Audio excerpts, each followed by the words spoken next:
Welcome to the Deep Dive, where we take a whole stack of sources, articles, research, you name it, and pull out the most important, the most surprising, and often overlooked bits of knowledge just for you. Today, we're diving headfirst into a world that's, frankly, way bigger and more impactful than many people think. The whole universe of video games and live streaming. Absolutely. It's not just about fun anymore, is it? Not at all. It's this dynamic ecosystem, huge economic power, serious implications for mental well-being. Right. And maybe the most surprising part, this growing role in shaping political discussion. Yeah, that's a big one. So our mission today is pretty clear. Unpack the key facts, the crucial insights from a whole range of sources. We've got economic reports, academic studies on mental health and gaming, research on Twitch and politics. It's quite a mix. And we think this is super valuable for you. Yeah. Because by the end, you won't just have facts, you'll have, hopefully, a more holistic view of this industry. Right. An industry touching millions, creators, developers, players, viewers. It's not just games, it's about people, money, culture. Exactly. So you can look at gaming and streaming with, a fresh perspective. A much more informed lens, definitely. Okay, perfect framing. Let's kick off with the sheer size of it all. Because the U.S. video game industry, it's more than just people playing games at home. Oh, way more. It's a genuine economic colossus. Colossus, I like that. The numbers are, well, they're staggering. Often catch people off guard. In 2023 alone, the U.S. industry generated over $101 billion in total economic impact. Wow, 101 billion. Yeah, and that's not just game sales. That figure, it supports a huge number of jobs across the U.S. How many are we talking? Over 350,000 total jobs. Direct, indirect, the whole ripple effect. The specific numbers from the source are $101.3 billion in output and exactly 350,015 jobs supported. 350,015. That really drives home the scale, doesn't it? It's massive. It truly is. It shows just how much this industry drives the national economy. So it's easy to think of just the big game studios, right? The ones making the blockbusters. But you're saying economic impact, it spreads much wider. Precisely. It's that classic ripple effect or multiplier effect that economists talk about. Right. For every single job directly in the U.S. video game industry, like a developer at a studio, that one job supports at least 2.36 additional jobs elsewhere in the national economy. 2.36, so more than double. Yep. Think about it. That developer needs coffee, maybe buys a house, uses tech suppliers. Right, the local businesses, services. Exactly. The coffee shop, the real estate agent, the construction workers, the tech suppliers, caterers during crunch time, cybersecurity firms, even like ergonomic furniture designers. Okay, I see. It touches everything. It really does. The impact goes way beyond the studios, suppliers, local businesses, service sectors. It stimulates growth in places you wouldn't maybe expect. So the real insight isn't just the dollar amount, it's how widely that money and those jobs spread out. That's the key takeaway. It builds economic resilience even outside the usual tech hubs. That makes a lot of sense. So let's unpack that 350,000 number a bit. Who are these people? What jobs are they actually doing? Because I picture coders and artists, but it must be broader than that. You're right to start there, but yeah, it's incredibly diverse. If we break down the structure, the game-related software sector is the biggest piece of the pie, as you'd expect. Okay. It employs over 72% of the total industry workforce. That's 75,353 U.S. employees directly making, developing, publishing software. 75,000. Okay, so that's the core. What else? Well, then you've got hardware. Think consoles, PCs, VR headsets, controllers. Right, the physical stuff. Then a big support services sector. Right. Marketing, PR, customer service, QA, legal, finance, localization for global markets. All that crucial stuff. Gotcha. And retail. Yep, retail's in there too, both physical and digital sales. And finally, there's an other category. That includes industry associations, gaming media, educational places training new talent. It's a whole ecosystem. So what about pay? Is it pretty similar across these sectors, or are there big gaps? I imagine some roles pay a lot more. Oh, there are significant disparities, huge ones actually. And they really show what skills are valued most. Okay. Like the software sector, that commands the highest average compensation by far. We're talking $197,800 on average. Whoa, nearly 200K. Yeah, that includes salary, wages, benefits. It reflects how much value is placed on those creative, technical, innovative roles, the unique problem solving, the art, the code. And the lowest must be retail. You guessed it. Retail has the lowest average compensation, around $67,500.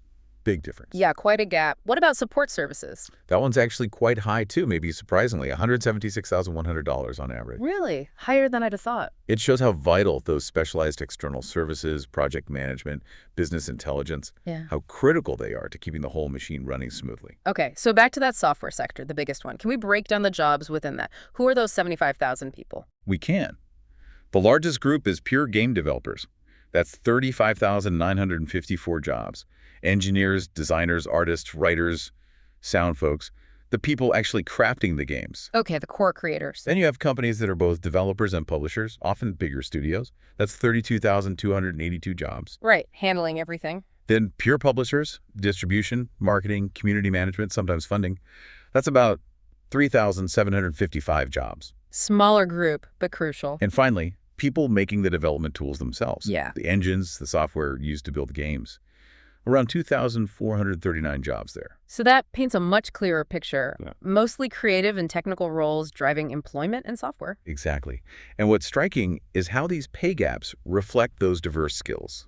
It raises a big question for you, the listener, especially if you're thinking about a career here. How does this attract talent? What does it mean for career paths in such a high-stakes field? Yeah, that's a good point. Understanding where the value and the money lies is key. Right? The opportunities are huge, but knowing which skills are most valued, advanced development, creative tech roles, that's crucial for navigating it. The benefits aren't spread evenly. Definitely something to keep in mind. Now, this industry isn't just big economically, it's also geographically spread out, you mentioned. It's not all just Silicon Valley anymore. Not at all. That's one of the really interesting findings. There's a physical business presence, studios, offices in every single state, plus D.C. and Puerto Rico. Every state? Seriously? Every state. Now, obviously, there are leaders. California is still the heavyweight champion, no question. Over 44,000 direct jobs, 774 specific establishments based there. Okay, so California still dominates. But who else is big? Where's the growth happening? Washington State is huge. Texas, New York, Florida, Yeah. they each have over 4,000 direct jobs. Okay, so significant clusters there too. Why those states, do you think? Well, Washington has Microsoft, Amazon, big tech with gaming ties like Xbox, cloud stuff. Texas is booming with new studios, lower cost of living attracting people. New York is often strong on publishing, marketing, media side. Makes sense. And if you take the top 7 states, California, Washington, Texas, New York, Florida, North Carolina, Illinois combined, they account for over 76% of the direct jobs and more than 86% of the total economic impact. So yeah, it's widespread, but these hubs still drive most of the action. Got it. And how has remote work changed things? That must have spread the footprint even more, right? Oh, massively. That's been a huge shift. The analysis shows employment is much more split geographically because of remote work. So the benefits are spreading out. Exactly. Yeah. Companies can hire from anywhere, tap into broader talent pools, and those ripple effects we talked about, they're hitting more diverse communities now. You don't necessarily need to be in LA or the Bay Area anymore. That's a pretty profound change. Can you give us the numbers for California again, just to grasp its scale? And how do they even track all this with people working from home everywhere? Sure. California's total impact direct, indirect, induced is 172,150 jobs. Wow. And its output impact is nearly $56 billion. That's $55,678 million specifically, just underscores its massive role. Incredible numbers and tracking it. It's sophisticated. They use proprietary sources like Dun & Bradstreet Hoovers for business data, but also tools like LinkedIn Talent Insights. Oh, okay. These tools help estimate employment even at remote locations, so they can capture that distributed workforce much more accurately now. It adapts to how it works today. That's clever. Okay, so we've seen the numbers, the economics, the jobs, impressive stuff. But let's shift gears. What's the human story here? Working in this intense, high-pressure industry, how does that affect mental health? And how is gaming culture talking about it? Yeah, that's a vital shift. And maybe before we jump into gaming specifically, it helps to have some context. Mass media, historically, hasn't been great with mental illness portrayals, has it? Understatement of the year, probably. Yeah, the track record is pretty dismal. Absolutely. For decades, you see this pattern. Harmful portrayals. News media often links mental illness to danger, violence, without nuance. Right, the dangerous individual trope. Exactly. And narrative media, movies, TV often depicts characters with mental illness as deviants, villains, something to fear, or just sources of ridicule. Yeah. The mad scientist, the crazy person. Yeah, tired stereotypes. Even in kids' shows. Sadly, yes. Even children's TV often shows characters as unadmirable, labels them mad or crazy. Yeah. It normalizes harmful language really early on. And this isn't just about entertainment, right? These depictions have real consequences. Huge consequences. They shape public opinion, foster fear, and misunderstanding. That can lead to bad policy decisions, underfunding for services, and on a personal level, it reduces help-seeking. People internalize the stigma, fear judgment, feel shame. It can impact self-esteem, even medication adherence. So damaging. But better portrayals can help. Definitely.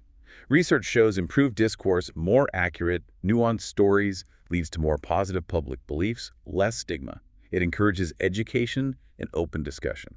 Okay, so that's the backdrop. Now, video games, newer medium but massive influence. Are they doing better or falling into the same old traps? Well, it's complicated. It's a mixed bag, really, but there's definitely a conversation happening. Okay. One of our sources looked at games journalism, and it showed a big focus on how mental illness is portrayed in game characters.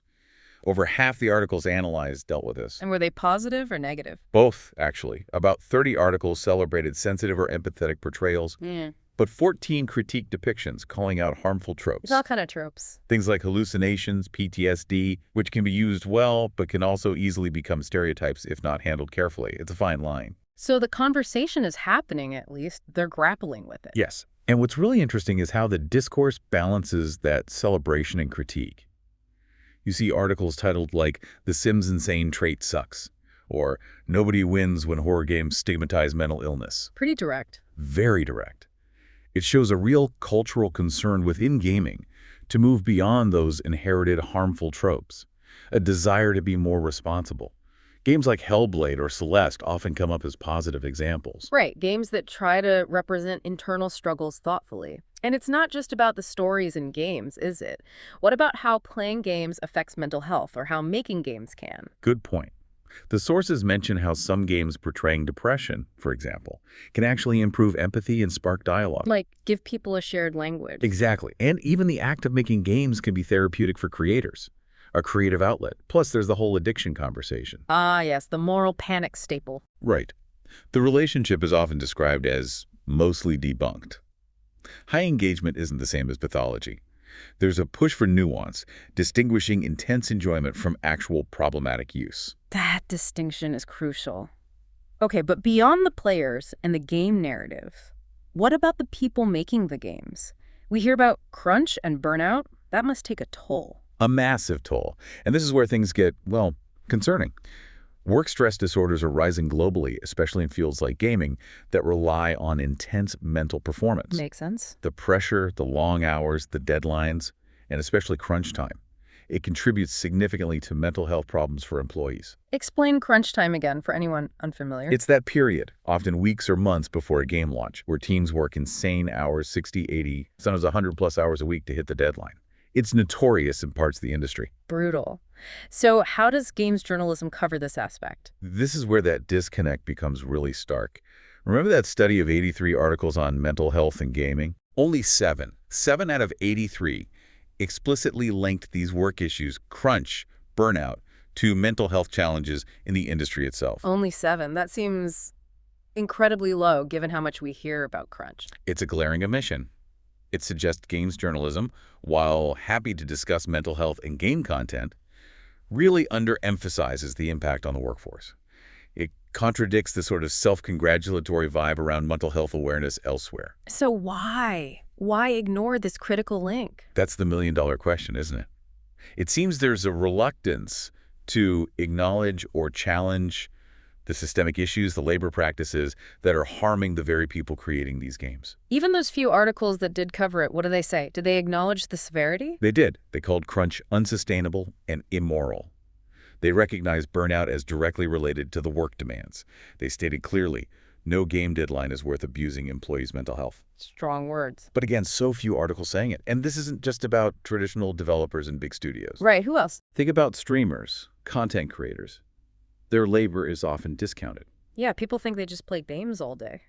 But they face insecure income, crazy deadlines to stay relevant, constant pressure to be on, managing those intense parasocial relationships. Their mental well-being is their job performance. They face similar pressures, just in a different context. Exactly. Grueling schedules, public scrutiny. The mental health burden is just as real, often invisible. So, connecting this back, the oversight seems dangerous, the idea that deadlines trump well-being. It implies a fundamental issue. What's the industry's responsibility to its people? And how can journalism better reflect these critical human issues? It's not just about the final product. It's about the human cost behind it, a really important point. Okay, this leads us nicely into the other huge part of the gaming world, live streaming, and specifically platforms like Twitch. How are they changing communication, especially around politics? Yeah, Twitch is fascinating. It started about a decade ago, maybe a bit more with Justin on TV, and it's grown massively. How big are we talking? By 2021, 140 million unique monthly visitors worldwide. 140 million, wow. Yeah, and 41.5 million of those in the U.S. Its viewership back in 2018 was already comparable to some major U.S. cable TV networks, the media powerhouse. Okay, so it's huge. But what makes it different from, say, YouTube live streams or just regular TV? What's unique about the communication there? It's the technology. The key is the tight integration of live video with that real-time streaming chat. Right, the chat box scrolling like crazy. Exactly. Streamers can see and react to messages almost instantly. This creates this sense of immediacy, direct engagement. Like you're actually talking to them. Precisely. It feels more credible, relatable. There's an accountability you don't get with pre-recorded stuff or one-way broadcasts. And that fosters those parasocial relationships, you call them. Yes. That one-sided but often intense feeling of connection viewers have with streamers, like they're friends, almost. That source title captured it perfectly. I am not your friend. Or am I? That's the core tension. Can you paint a picture for someone who's never seen a Twitch stream? What does it look like? Sure. Imagine your screen. Main part is the content game, art, whatever. Often a small box with the streamer's webcam so you see them. The face connection. Crucial. Then, usually on the right, is that fast-moving chat. People typing, using emotes, reacting live. Okay. Below the main screen, you see stream info, viewer count, and the box where you type your message. And streamers rely on that chat for banter, ideas, donations, subs. So the audience is actively co-creating the experience. Absolutely. It's a collaborative performance, not passive viewing at all. Okay, so given this unique interactive space, how does politics fit in? It seems like an entertainment platform first and foremost. You'd think so, but political activity on Twitch is a real and growing thing. The study identified 574 specifically political streamers. 574, that's quite a few. And it's not just niche figures. You've had high-profile politicians like AOC using it, and then massive political streamers like Hasanabi. Ah, yeah, his election night stream was huge, wasn't it? Phenomenal. Peak of 225,000 viewers watching live. And get this, his total hours watched that day were comparable to Fox News. Comparable to Fox News? On election day. On election day. That shows you the power Twitch has to hold an audience, even for serious news and commentary. So why are political actors drawn there? What's the appeal? Well, first, they can bypass traditional media gatekeepers, control their own message. Direct access. Direct access. They can brand themselves as relatable micro-celebrities and engage directly with younger audiences who might not watch cable news. Makes sense. And the study found a lot of political chat. A lot. 30% of all topics identified in the chat analysis were political, falling into 7 broad categories. It's a major part of the conversation. Okay, let's break down those categories. What were people talking about most? Well, international issues were big. 22% of political posts, things like the Ukraine invasion, NATO, China, Taiwan, heavily influenced by when the data was collected, showing how Twitch reflects global events in real time. Okay, reflecting current events. What about U.S. politics? Also 22%. So, discussions about Trump, Biden, AOC, but also events like the Rittenhouse trial, police violence debates, BLM protests. It's a space for immediate reaction to domestic news and social issues. And you mentioned identity politics. That seems like a big one for Twitch. It really is. 21% of political chat, almost as much as the others.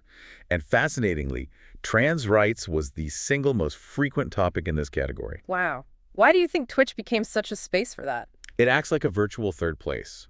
Somewhere outside home and work where people feel they can openly discuss identity, find community, find support, especially for marginalized groups. The live, interactive nature helps. A space for connection and validation. No. Okay. Was the ideological discussion balanced? Or did one side dominate? The study suggested not entirely balanced. Ideological debate was 16% of chat, and over half of those topics referenced leftist ideas with few mentions of conservative views. So potentially some echo chambers forming? Potentially, yeah, which happens on lots of social media. But the interactive nature might make them quite strong on Twitch, reinforcing views within a community. Other topics like public health and environment came up too, just less often. Gotcha. So beyond what they discuss, how do they communicate politically? You mentioned emotes. Yeah, the emotes are key. It's not just text. These platform-specific images, they're like a visual language. More than just emojis. Way more. Often community-specific, loaded with meaning, like PotChamp for excitement, baby boomers, satirizing baby boomers, capitalist, mocking capitalists. They get used heavily in political chat. So they add context, humor, political leaning even? Absolutely. They're shorthand. Someone talks income inequality, chat floods with capitalists. It's instant visual commentary understood by the community. A unique lexicon. And are people actually talking to each other in the chat or just reacting to the streamer? Surprisingly conversational.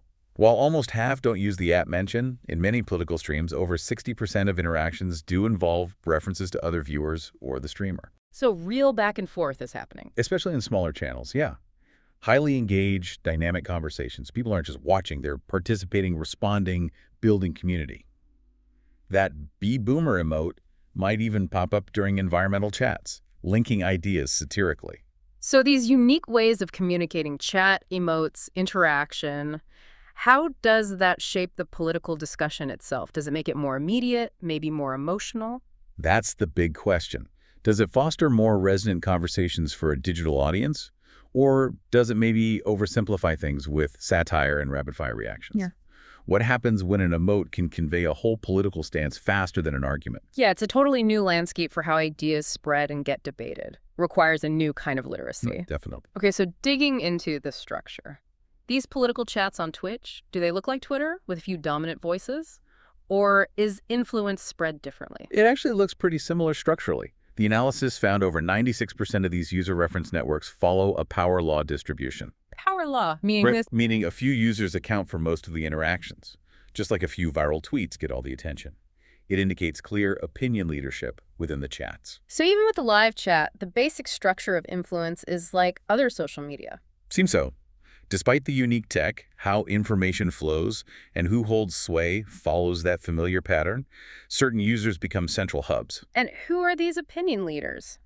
The streamers, Yeah. moderators, super active chatters. Mostly the channel owners, the streamers themselves, and their moderators. They're constantly interacting, answering questions, guiding the chat, enforcing rules. They have the most connections. Exactly.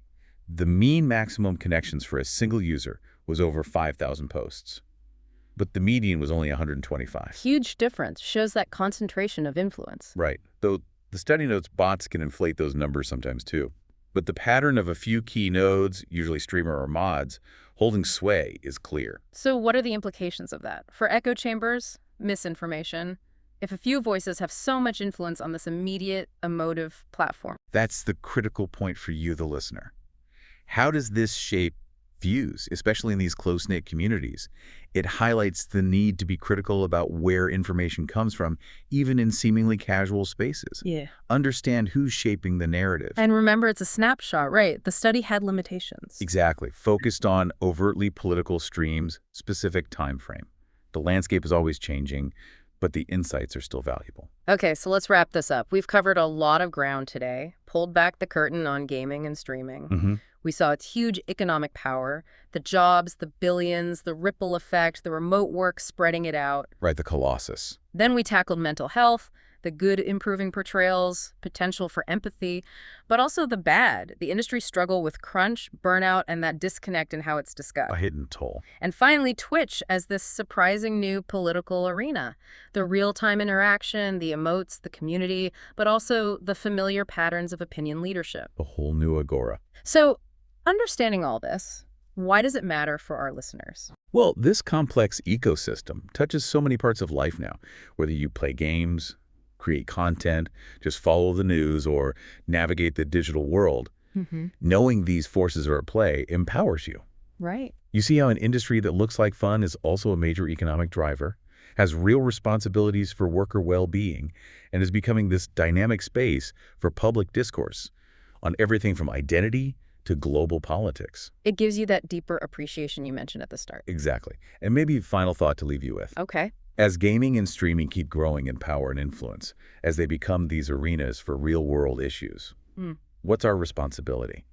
As users, observers, participants, how do we advocate for an evolution that's not just profitable, but also, human-centered, ethical, inclusive? That's a powerful question to chew on. What kind of future do we want for the space, and what's our role in building it? Precisely. Something to ponder long after the stream ends.